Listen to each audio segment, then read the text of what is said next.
Psalm 40. He lifted you from the pit. Your waiting was not in vain. Psalm 40 is one of the most intimate and revealing declarations of faith found in Scripture. It does not speak from the comfort of instant answers or easy victories. Instead, it rises from a place of waiting, silence, depth, and uncertainty.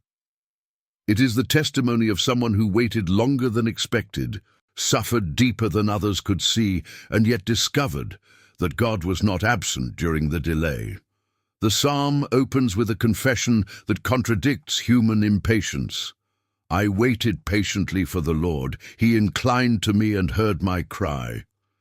These words alone redefine what waiting truly means. Waiting is not inactivity. It is not abandonment. It is not wasted time. According to Psalm 40, waiting is a sacred space where God is working beneath the surface, preparing both the rescue and the rescued. This psalm speaks directly to those who feel forgotten, delayed, or trapped in cycles that seem impossible to escape. The imagery of the pit is not poetic exaggeration. It is an honest description of despair, confusion, shame, exhaustion, and spiritual suffocation. The pit is where hope feels distant, where prayers feel unanswered, and where faith is tested not by words, but by time. Yet Psalm 40 reveals a divine reversal. The pit is not the end of the story. The waiting is not meaningless. The silence is not rejection. God does not merely pull the psalmist out. He sets his feet on solid ground and establishes his steps. This means restoration is not rushed. It is stable, intentional, and enduring. Psalm 40 also reveals a deeper truth. Deliverance is never only about escape. It is about transformation. When God lifts someone from the pit, He does not return them to who they were before the fall. He gives them a new song, a new testimony, and a renewed understanding of trust. The waiting reshapes the soul. The pit humbles the heart. And the rescue magnifies God's faithfulness in a way instant blessings never could. This message is for those who waited and wondered if it mattered, for those who prayed and felt unheard, for those who obeyed and still suffered. Psalm 40 declares with unwavering authority, your waiting was not in vain. Every tear, every delay, every silent night carried purpose. God heard you, God remembered you, and at the appointed time, He acted. The sacred meaning of waiting, why God delays before He delivers. Waiting is one of the most misunderstood experiences in the spiritual life. Many people interpret delay as denial, silence as absence, and endurance as punishment. Psalm 40 confronts these assumptions directly by beginning not with deliverance, but with waiting. I waited patiently for the Lord. This statement is not passive resignation. It is active trust stretched over time. The psalmist does not say he waited anxiously, angrily, or bitterly, but patiently. This patience is not natural. It is forged through surrender. It is learned when control is released and faith becomes the only anchor. Waiting exposes what immediate answers conceal. When prayers are answered quickly, faith often remains shallow. But when time passes without visible change, the heart is revealed, motives surface, expectations are tested, hidden fears rise. God allows waiting not to weaken faith, but to purify it. In the delay, the soul learns whether it trusts God for His gifts or for who He is. Waiting removes the illusion that faith is a transaction. It transforms belief into relationship. The waiting described in Psalm 40 is not idle. It is filled with crying, hoping, watching, and listening. The psalmist says, God inclined to him. This suggests that God was attentive long before the rescue occurred. The silence was not indifference. It was preparation. While the psalmist waited, God was aligning circumstances, timing, and the heart itself. What feels like inactivity from a human perspective is often divine orchestration happening beyond sight. God's delays are intentional because premature deliverance can destroy what delayed deliverance strengthens. If God removes someone from the pit too early, they may return unchanged, vulnerable, and unprepared. Waiting builds spiritual muscles that instant relief cannot. It teaches discernment, humility, resilience, and dependence. It shifts confidence away from outcomes and toward God's character. The longer the waiting, the deeper the roots of trust grow. Psalm 40 reveals that waiting is not a punishment for disobedience, but often the pathway of the faithful. Many of the greatest figures of faith waited through seasons of obscurity, misunderstanding, and pain. Waiting refines obedience. It strips away false identities. It forces the soul to confront its limitations and surrender illusions of control. In the waiting, pride dissolves and prayer becomes more honest. The heart learns to rest even without answers. The pit and the waiting are connected. Often the pit feels unbearable precisely because it lasts longer than expected. Yet the psalmist testifies that the waiting had an endpoint determined by God, not by despair. He inclined to me and heard my cry.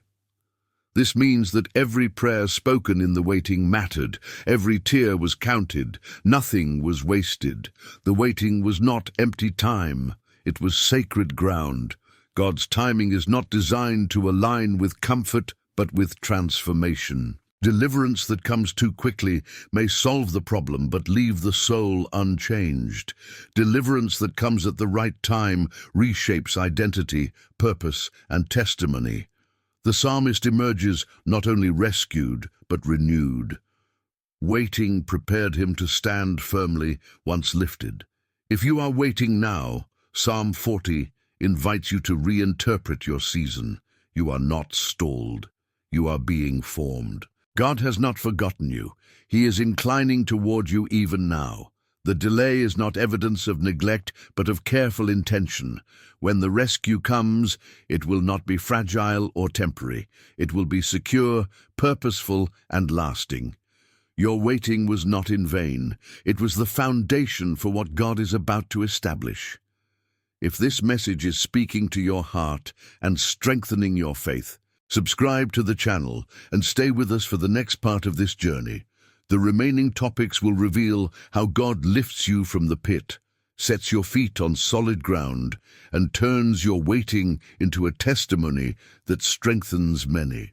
The pit is not your identity, how God rewrites your story from the depths. The pit described in Psalm 40 is not merely a physical location or a momentary hardship. It is a condition of the soul, a place where identity feels eroded and purpose seems buried beneath layers of disappointment, failure, fear, and unanswered questions.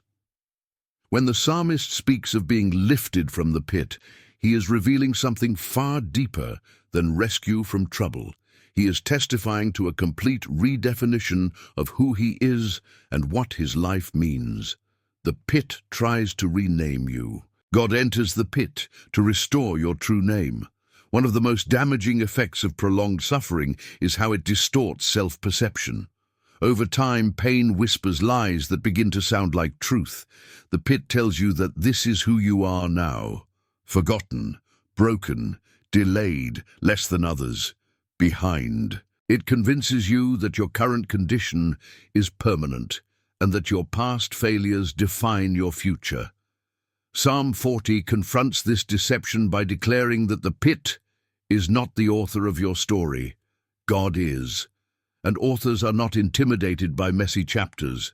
The pit feels final because it limits perspective. When you are trapped at the bottom, all you can see are walls of darkness and dampness. The sky feels unreachable, hope feels unrealistic, yet Psalm 40 reveals a God who sees from above while meeting you below. God does not evaluate your worth based on your position. He does not measure your value by your season. He looks beyond the pit and sees the finished work he intends to complete. This is why the pit never disqualifies you. It only exposes how desperately you need him. The psalmist describes the pit as miry clay, unstable and suffocating. Clay sticks, it pulls downward. The more you struggle, the more trapped you feel. This is how shame, regret, and fear operate. They cling to the soul and make every attempt at progress exhausting. Many people remain in the pit not because God refuses to lift them, but because they have internalized the pit as their identity. They believe they deserve it. They believe it is punishment. They believe it is proof of failure. Psalm 40 dismantles this belief by revealing that God is the one who initiates the rescue. The psalmist does not climb out. God lifts him out. This matters because identity restoration always precedes life transformation. God does not pull you out of the pit and then decide who you are. He lifts you because he already knows who you are meant to be. The rescue is not an experiment, it is a fulfillment. God's hand reaches into the pit not to inspect your performance, but to reclaim his creation. The pit never voided his purpose. It only delayed its visible expression. The pit also strips away false identities that cannot survive pressure. Many people discover who they are not only after everything familiar collapses. Titles, roles, relationships, achievements, and reputations often crumble in the pit. This is painful, but it is also necessary. God removes what is temporary so that what is eternal can emerge. The pit exposes what was built on approval, control, or circumstance. When those foundations fall, the soul is left naked before God, and it is there, in vulnerability, that true identity is restored. Psalm 40 shows that when God lifts someone from the pit, he does not return them to instability. He sets their feet on a rock. This rock is not merely safety, it is clarity. It represents a new understanding of self grounded in God rather than circumstances. Standing on the rock means you no longer define yourself by what you survived, but by who saved you. The pit becomes part of the testimony, not the title. God rewrites stories by transforming meaning. What once symbolized shame becomes evidence of grace. What once caused isolation becomes a source of connection. What once silenced you becomes the reason you speak. The psalmist says God put a new song in his mouth. This song is not denial of the pit, it is interpretation. It is the ability to look back without being pulled back. It is worship shaped by survival and trust refined by experience. The pit also humbles without destroying. Pride cannot survive in the depths. Control dissolves. Illusions of self-sufficiency vanish. This humility prepares the heart for lasting restoration. God does not elevate those who cling to false strength. He lifts those who surrender. The pit teaches surrender not as weakness, but as wisdom. It trains the soul to rest in God rather than panic at uncertainty. Importantly, Psalm 40 reveals that the pit does not cancel purpose, it clarifies it. Many people discover their calling not despite suffering, but through it. The pit sensitizes the heart to others who suffer. It develops compassion that comfort never produces. It equips the rescued to become guides, witnesses, and encouragers. The psalmist's deliverance becomes public testimony. Many will see and fear and put their trust in the Lord. God never rescues privately what he intends to use publicly. This does not mean God causes suffering for spectacle. It means he redeems what he allows. He refuses to waste pain. Every moment in the pit becomes material for transformation. God repurposes despair into discernment, weakness into wisdom, and brokenness into authority rooted in humility. If you are in the pit now, Psalm 40 invites you to resist the lie that this place defines you. You are not your delay. You are not your failure. You are not your lowest moment. You are still God's creation, still his concern, still his responsibility. The pit is a chapter, not the conclusion. God is already rewriting the narrative, even if you cannot yet read the next page. The lifting described in Psalm 40 is not random. It is intentional. God reaches into the pit with precision. He knows where you are, how you got there, and what you need to stand again. When he lifts you, he does not leave fragments of your identity behind. He restores you wholly, firmly, and purposefully. Your story is not ending in the pit, it is being edited there. And when God lifts you, the depth you endured will become the depth from which you speak with authority, clarity, and compassion. If this message is strengthening your faith and helping you see your season with new eyes, subscribe to the channel and continue this journey with us. The next topic will reveal how God establishes your steps after lifting you from the pit, ensuring that what he restores is not temporary, but enduring. Set upon the rock, how God establishes what he rescues, so you do not return to the pit. When Psalm 40 declares that God lifted the psalmist from the pit and set his feet upon a rock, it reveals a truth that many overlook. God does not rescue temporarily. He does not save you merely to place you back into instability. Divine deliverance is not emotional relief. It is structural transformation. The rock is not just a safe place to stand. It is a new foundation of life, identity, direction, and endurance. God does not pull you out of chaos to leave you vulnerable to falling again. He establishes what he restores. The pit is characterized by instability. The psalmist describes it as miry clay, a surface that shifts beneath every movement. In the pit, effort often makes things worse. Struggling deepens the entrapment. Nothing holds, nothing lasts. This instability is not only external, but internal. Fear dominates decisions. Emotions fluctuate wildly. Hope rises and collapses repeatedly. The soul becomes reactive instead of grounded. That is why God's work does not end with lifting. If he only removed you from the pit without establishing you, the internal instability would eventually recreate the external one. Being set upon the rock means God reorders your inner life before advancing your outer life. The rock represents permanence, reliability, and truth. It symbolizes a life no longer driven by circumstance, but anchored in God's character. Standing on the rock means you are no longer ruled by urgency. You are no longer panicked by delays. You are no longer defined by crisis. The rock stabilizes your vision so that even when storms come, you are not swept away by fear or doubt. This establishment is often misunderstood because it is quieter than rescue.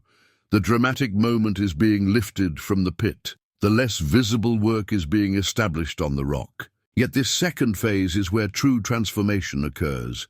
Many people celebrate deliverance but neglect establishment. They rejoice when pain ends but resist the discipline required to sustain freedom. Psalm 40 teaches that God himself establishes your steps.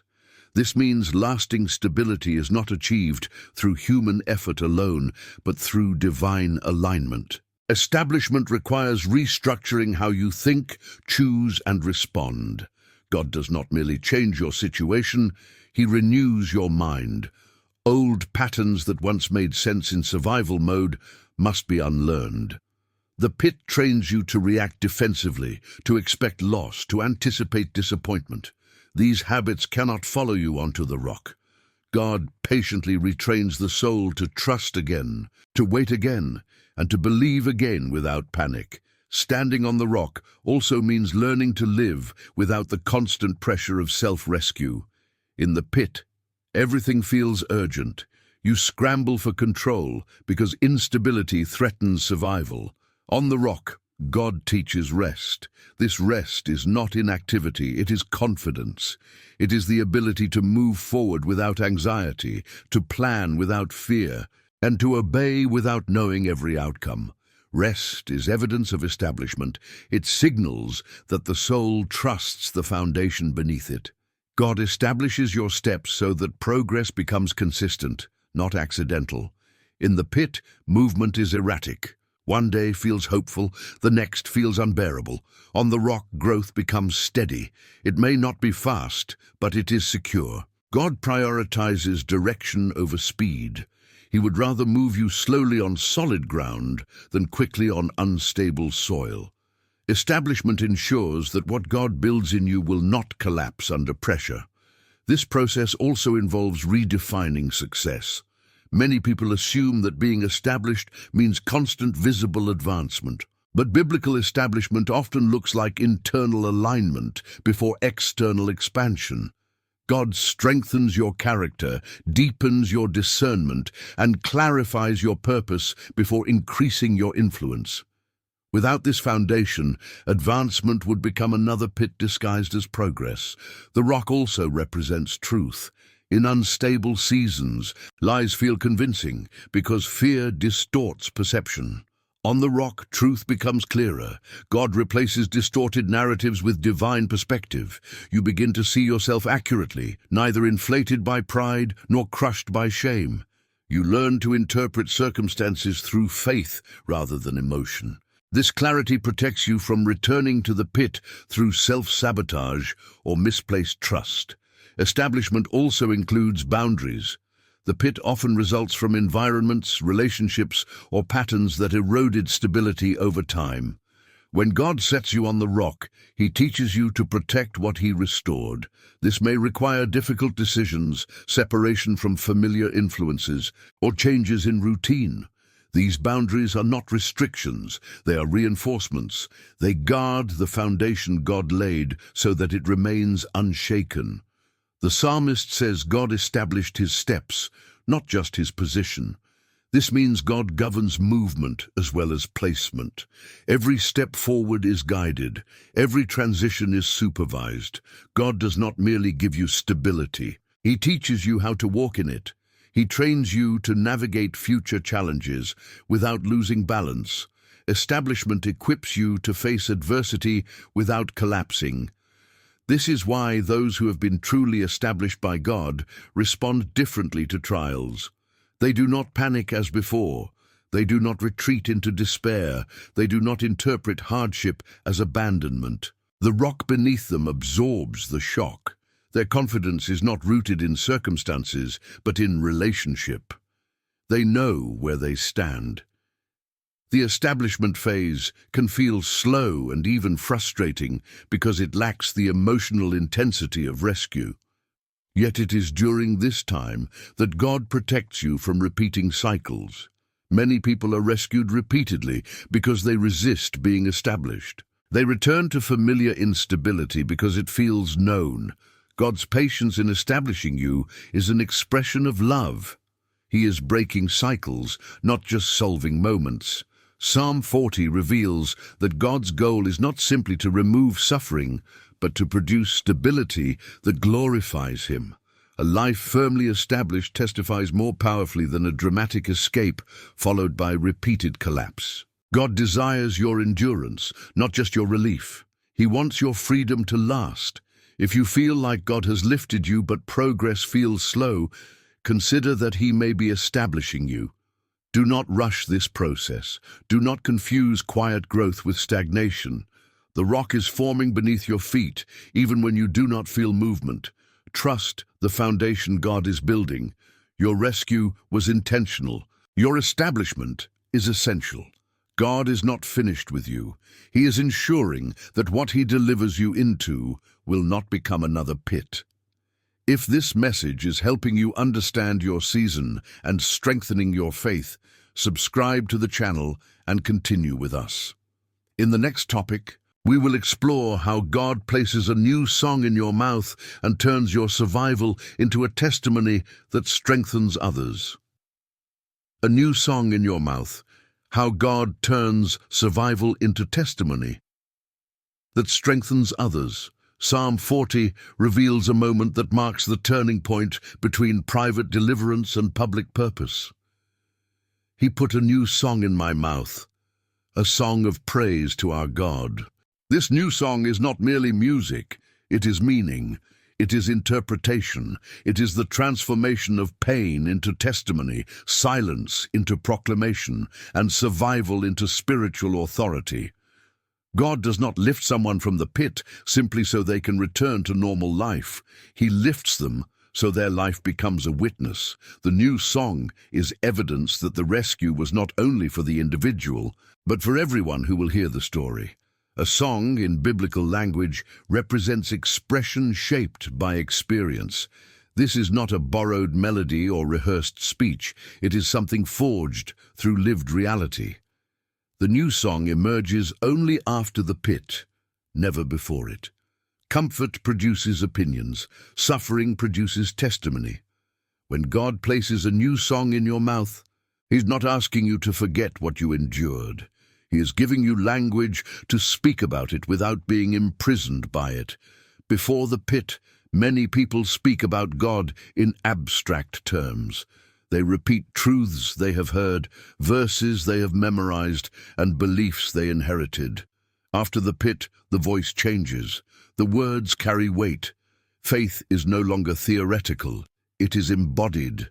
The psalmist's new song carries credibility because it comes from someone who waited, cried, doubted, and survived.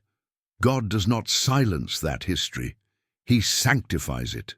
The new song is also a sign of internal healing. Silence in suffering is often protective. People withdraw because words feel dangerous, faith feels fragile, and hope feels risky. When God restores the voice, it signals restoration of trust. Singing again means the soul is no longer afraid of disappointment. It means praise has returned, not because life is perfect, but because God is proven faithful. Importantly, God puts the song in the mouth. This is not self-generated positivity or forced gratitude. Many people attempt to praise prematurely as a way to escape pain. Psalm 40 shows that authentic praise is given, not demanded. It arrives when the heart is ready. God does not pressure the wounded into worship. He heals them into it. The new song is a gift, not a performance. This song is also new because the perspective is new. The psalmist no longer interprets his past through despair, but through divine purpose. Events that once seemed meaningless now carry clarity. Delays are understood as preparation. Loss becomes instruction. Waiting becomes formation. The new song re-narrates the story. It does not erase suffering, but it redefines it. Testimony is not about glorifying pain. It is about revealing God's faithfulness within it. The psalmist does not say, "The pit was good," but he declares that God was good in the pit. This distinction matters. God is not glorified by suffering itself, but by His presence, patience, and power within it. The new song keeps this balance intact. It honors truth without glorifying trauma. Psalm 40 makes it clear that the new song has an audience. Many will see and fear and put their trust in the Lord. And this means your restoration is never isolated. God designs testimonies to travel. Someone else's faith depends on what you are willing to share. Someone else's waiting is sustained by seeing that yours ended. Someone else's trust is strengthened because your story proves that God still acts. This is why God often delays deliverance until the testimony is mature. A rushed rescue may relieve pain, but it produces shallow witness. A refined testimony requires time, reflection, and healing. God waits until the rescued person can speak without bitterness, exaggeration, or distortion. The new song is truthful, humble, and God-centered. It points away from self and toward divine faithfulness. The new song also protects against pride. The psalmist does not boast in his endurance or resilience. He praises God. This humility preserves the integrity of the testimony. True spiritual authority comes from acknowledging dependence, not achievement. Those who survived the pit without losing humility become safe guides for others still trapped in darkness. God uses testimonies to multiply trust. Hearing about divine intervention creates reverent fear, not terror but awe. It reminds people that God is active, attentive, and involved. The new song disrupts cynicism. It challenges resignation. It confronts the lie that suffering is meaningless. When someone hears a testimony rooted in Psalm 40, they are invited to believe again. This is also why some people feel a stirring to speak after seasons of silence. God may be awakening the new song within you. The urge to share, to encourage, to explain what changed is not coincidence. It is calling. God turns survivors into witnesses and witnesses into instruments of hope. However, the new song does not mean constant public speaking or dramatic storytelling. Sometimes it is lived quietly through compassion, patience, and faithfulness. The song may be heard in how you respond to others' pain, how you wait without panic, and how you trust without needing proof. Testimony is not limited to words. It is expressed through posture, peace, and perseverance. The psalmist's song is praise, not complaint. This does not mean the memory of pain vanished. It means pain no longer dominates interpretation. Praise is the lens through which the past is viewed. God's faithfulness becomes the headline, not the hardship. This is freedom. If you have been lifted from the pit, God intends to use your voice, not to expose you, but to empower others, not to reopen wounds, but to reveal healing, not to relive suffering, but to testify to deliverance. The new song is not optional, it is purpose-activated. And if you are still waiting for your song, know this: silence is not rejection, it is incubation. God will give you words when the time is right. Your testimony is forming even now. Your survival was never meant to end with you. God is turning it into a song that will strengthen many. If this message is deepening your understanding and encouraging your faith, subscribe to the channel and continue this journey with us. In the final topic, we will explore how trusting God fully after deliverance leads to lasting blessing and a life anchored in obedience rather than fear. Blessed is the one who trusts the Lord. How obedience after deliverance secures lasting blessing. Psalm 40 reaches its spiritual summit not at the moment of rescue, but at the moment of trust that follows it. After the pit, after the rock, after the new song, the psalmist declares a truth that defines the future. Blessed is the man who makes the Lord his trust. This statement reveals that deliverance is not the destination, trust is. God does not lift you from the pit so you can live independently of him again. He rescues you so your life becomes anchored in obedience, dependence, and alignment with his will. The greatest danger after deliverance is not the pit returning, but trust fading. Many people misunderstand blessing as comfort, abundance, or ease. Psalm 40 presents blessing as stability rooted in trust. The blessed person is not described as someone who avoids trouble, but as someone who refuses to place confidence in false securities. Trust, in this context, is not emotional reassurance. It is a decision to submit one's future to God, even after pain has ended. It is choosing obedience when fear no longer forces it. After deliverance, a subtle temptation emerges, the desire to reclaim control. When God rescues someone from deep suffering, there is often a quiet voice that says, "Never let this happen again, at any cost." That voice can lead to self-protection, hyper-control, and independence disguised as wisdom. Psalm 40 confronts this temptation by reminding the rescued soul that safety is not found in control, but in continued trust. The same God who lifted you must be the God you follow. Trust after deliverance is often harder than trust in the pit. In the pit, desperation makes dependence unavoidable. After rescue, comfort creates options. The soul must now choose trust without urgency, obedience without pressure, faith without desperation. This is where many stumble. They praise God for rescue, but resist surrender in restoration. Psalm 40 warns gently but clearly that blessing is tied to where trust is placed after the crisis ends. The psalmist contrasts trust in the Lord with turning to the proud or to lies. These alternatives represent false foundations people often adopt after suffering. Pride whispers that survival proves self-sufficiency. Lies promise security through control, status, or avoidance of vulnerability. God knows that these substitutes slowly rebuild pits under new names. Trust in Him is not restrictive, it is protective. Trusting God after deliverance means allowing Him to redefine success. Many expect life to compensate them for suffering. They believe blessing should now arrive as reward. When this expectation goes unmet, disappointment follows.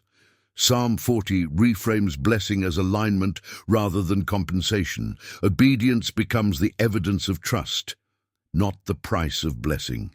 The blessed life is not one that avoids hardship, but one that walks faithfully, regardless of circumstances.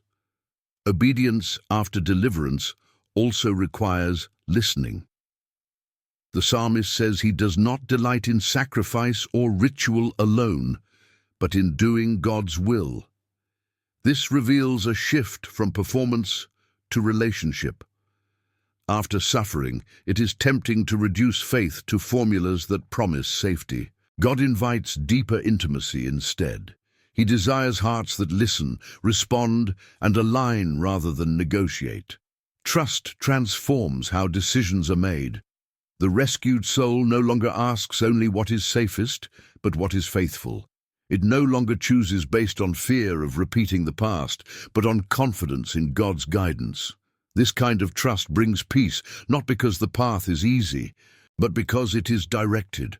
God does not promise a life without challenges. He promises direction through them. Blessing also flows from humility preserved after rescue. Psalm 40 emphasizes that deliverance does not elevate the self, it magnifies God. The blessed person remembers where they came from. They do not forget the pit. They do not minimize grace. This remembrance protects the heart from arrogance and keeps gratitude alive. Gratitude sustains trust. Trust also reshapes relationships. Those who have been delivered often feel a responsibility to protect their peace at all costs. While boundaries are healthy, trust prevents isolation. God calls the healed back into community, not as victims, but as witnesses. Trust allows vulnerability without fear of collapse. It enables love without anxiety of loss. Obedience leads outward, not inward. Psalm 40 shows that trust is not passive belief, but active alignment. It involves choosing truth over convenience, obedience over impulse, and faith over familiarity. The blessed person does not drift. They decide daily to anchor their life in God's character. This anchoring is what makes blessing durable. Importantly, trust does not mean perfection. The psalmist remains honest about struggles even after deliverance. Trust is not pretending weakness no longer exists. It is refusing to let weakness dictate direction. God does not require flawless obedience. He desires faithful dependence. Trust grows through continued surrender, not flawless execution. The life anchored in trust becomes a testimony in itself. Others observe not only that God rescues, but that He sustains. They see consistency instead of cycles, peace instead of panic, direction instead of confusion. This stability glorifies God more than dramatic moments ever could. Psalm 40 ultimately teaches that waiting prepared the soul, the pit refined the heart. The rock stabilized the life, the song activated purpose, and trust secures the future. Each stage leads to the next. Deliverance without trust is incomplete. Trust is what transforms rescue into blessing. If you have been lifted from the pit, God is inviting you into deeper trust, not fear-based obedience, but relationship-driven surrender. Your future is not protected by what you escaped, but by who you now follow. Your waiting was not in vain. Your rescue was not accidental. Your trust will not be wasted. If this final message has strengthened your faith and helped you see your journey through Psalm 40 with clarity and hope, subscribe to the channel and stay with us. More teachings like this are coming, designed to guide you deeper into truth, endurance, and unshakable trust in God. Declaring God's faithfulness in the assembly, how a life lived in truth sustains victory over time. Psalm 40 does not end with personal relief. It culminates in public faithfulness. After waiting, after the pit, After being established on the rock, after receiving a new song, and after choosing trust and obedience, the psalmist makes a decisive declaration. He will not conceal God's righteousness, faithfulness, and salvation. This final movement reveals the ultimate purpose of deliverance. God does not rescue individuals only to stabilize their private lives. He rescues them so their lives become living declarations of truth that endure over time. Sustained victory is not secured by a single act of faith, but by a life that consistently aligns with truth in both word and action. One of the greatest dangers after deliverance and initial obedience is spiritual quietness that turns into concealment. Many people assume that once God has restored them, silence is humility. Yet Psalm 40 shows that silence can become disobedience when it hides God's work. The psalmist understands that withholding testimony weakens not only others, but himself. Declaring God's faithfulness anchors memory. It protects the heart from revisionist thinking when future challenges arise. Speaking truth keeps the soul aligned with reality. Public declaration does not mean constant preaching or loud proclamation. It means living transparently, truthfully, and consistently in a way that reflects God's faithfulness. The psalmist speaks of righteousness, faithfulness, and salvation as lived realities, not abstract doctrines. He embodies what God has done. His life becomes evidence that God's promises are reliable over time, not only in moments of crisis. Sustained victory requires remembrance. Over time, comfort dulls urgency. Familiarity weakens gratitude. The human heart slowly forgets the depth of the pit once stability returns. This forgetting is dangerous because it opens the door to self-reliance. Psalm 40 counters this tendency by modeling intentional remembrance through declaration. Speaking about God's faithfulness preserves humility. It keeps dependence alive long after desperation has faded. The psalmist also acknowledges ongoing need. Even after deliverance, he asks for God's help, protection, and mercy. This honesty reveals maturity. Sustained faith does not deny vulnerability, it integrates it. Declaring God's faithfulness does not require pretending life is effortless. It requires trusting God openly even when challenges persist. This balance keeps faith grounded rather than idealized. Living in truth also means refusing to hide struggles behind spiritual language. Psalm 40 is honest about trouble, opposition, and weakness even after rescue. This transparency strengthens testimony because it removes performance. God is glorified not by polished appearances, but by authentic dependence. A life lived in truth invites others into faith without deception. The assembly mentioned in Psalm 40 represents community. Faith is not designed to be sustained in isolation. God anchors victory through shared remembrance, shared worship, and shared testimony. When one person declares God's faithfulness, others are reminded of his character. This collective reinforcement protects the community from despair, cynicism, and spiritual drift. Declaring truth also confronts fear.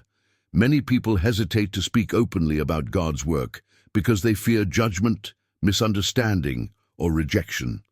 Psalm 40 reveals courage rooted in conviction. The psalmist is not motivated by approval, but by obedience. Truth spoken from gratitude carries authority regardless of reception. Sustained victory requires courage to remain faithful even when faith is unpopular. Another aspect of long-term victory is resisting selective memory. People often remember pain vividly and blessings vaguely. Psalm 40 reverses this pattern by intentionally magnifying God's deeds. This practice shapes perception.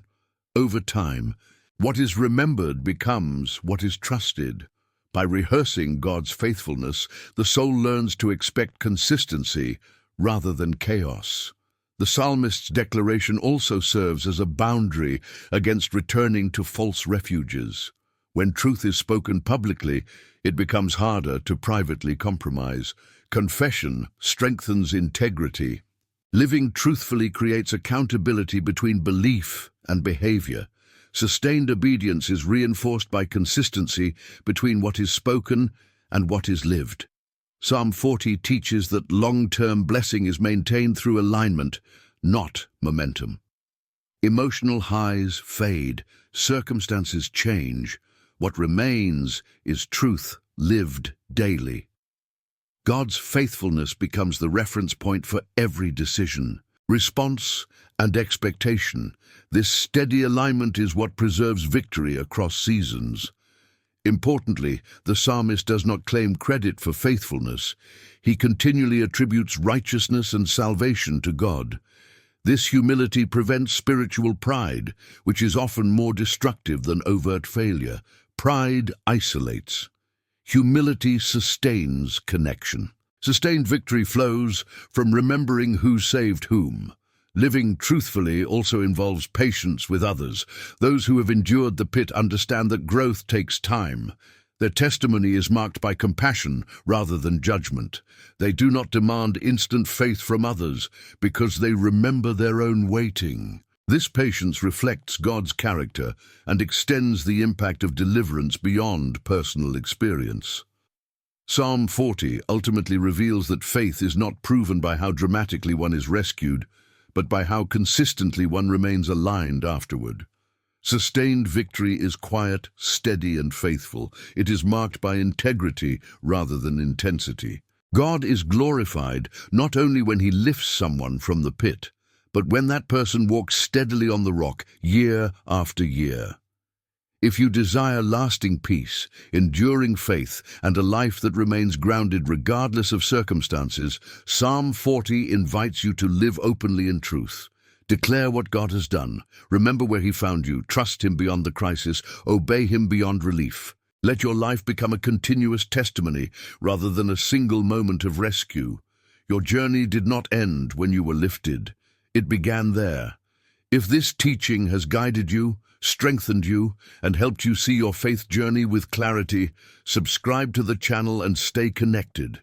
More teachings are coming to help you walk steadily, truthfully, and faithfully in every season God allows.